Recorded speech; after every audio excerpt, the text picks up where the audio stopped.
किसी गांव में एक साधु रहा करता था।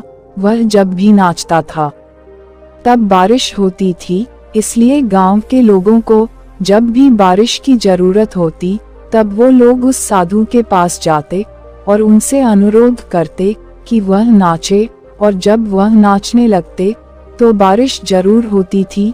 कुछ दिनों बाद 4 लड़के शहर से गांव में घूमने आए। जब उन्हें यह बात पता चली कि किसी साधु के नाचने से बारिश होती है तो उन्हें यकीन नहीं हुआ।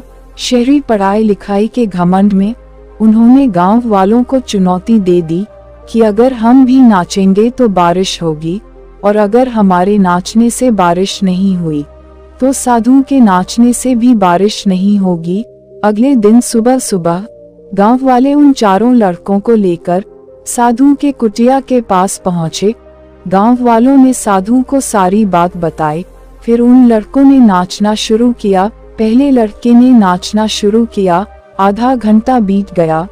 फिर पहला लड़का थक कर बैठ गया, पर बादल नहीं दिखे। कुछ देर बाद दूसरे लड़के ने नाचना शुरू किया और 1 घंटे बीतते बीतते वह भी थक कर बैठ गया। बाकी दोनों लड़कों ने भी ऐसा ही किया, पर बारिश नहीं हुई। अब साधु की बारी थी।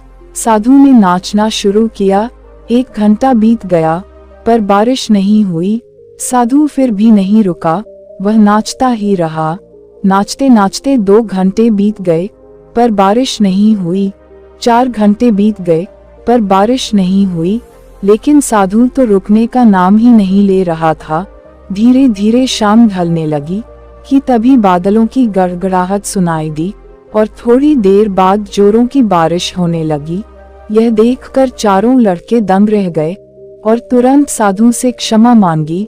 फिर 4 लड़कों ने साधु से पूछा, बाबा भला ऐसा क्यों कि हमारे नाचने से बारिश नहीं हुई और आपके नाचने से बारिश हो गई? साधु ने उत्तर दिया, जब मैं नाचना हूँ तो 2 बातों का ध्यान रखता हूँ।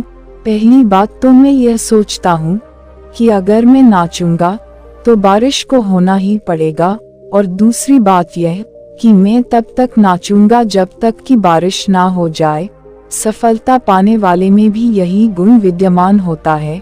वे जिस काम को भी करते हैं उसमें उन्हें सफल होने का पूरा भरोसा होता है, और वह तब तक उस काम को करते हैं जब तक कि उसमें सफल ना हो जाए।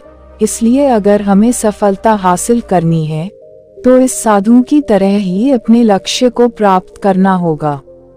आज के लिए इतना ही। अगर आपको यह कहानी अच्छी लगी हो तो मुझे कमेंट बॉक्स में जरूर बताना यह कहानी कैसी लगी और आपके जीवन में क्या परिवर्तन लेकर आई। आपके जो कमेंट बॉक्स में कमेंट आते हैं वही मुझे आगे बढ़ने में मोटिवेशन प्रदान करते हैं। इसलिए अपना प्यार हमेशा बनाए रखें। धन्यवाद।